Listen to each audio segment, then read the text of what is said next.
আচ্ছা, অনেক রকমের রায়তাই তো তোমরা বাড়িতে বানিয়ে থাকো।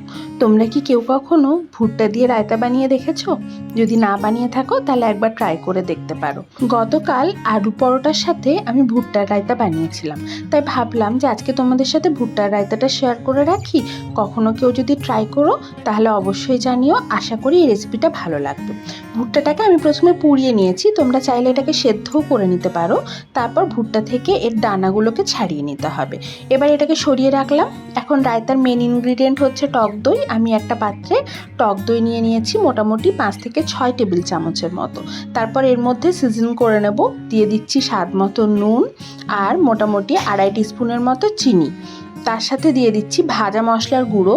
এটা হচ্ছে জিরে, ধনে আর শুকনো লঙ্কা গুঁড়ো করে রেখেছিলাম একটু শুকনো খোলায় ভেজে। আর সাথে দিয়ে দিচ্ছি সামান্য একটু বিট লবণ। এবার সমস্ত কিছু দিয়ে প্রথমে ভালো করে দইটাকে ফেটিয়ে নিতে হবে। দইটা ভালো করে ফেটিয়ে নিয়েছে, আমি একটু টেস্ট করেও দেখে নিয়েছি, নুন চিনির স্বাদ সব ঠিকঠাক আছে।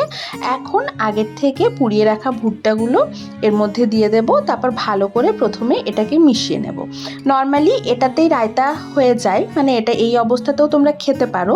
তবে এটাকে আরেকটু বেশি ফ্লেভারফুল করার জন্য আমি এর মধ্যে একটা তড়কা দিয়েছি, তোমাদেরকে সেটা দেখাই চলো। প্রথমে একটা তড়কা প্যানের মধ্যে আমি তেল নিয়ে নিয়েছি। তেলটাকে খুব ভালো করে গরম করে এর মধ্যে দিয়ে দিয়েছি কুচনো কাঁচা লঙ্কা, সামান্য একটু জিরে, একটু গোটা সর্ষে, একটু হিং, আর রঙটা একটু সুন্দর করার জন্য দিয়ে দিয়েছি একটু কাশ্মীরি লঙ্কার গুঁড়ো।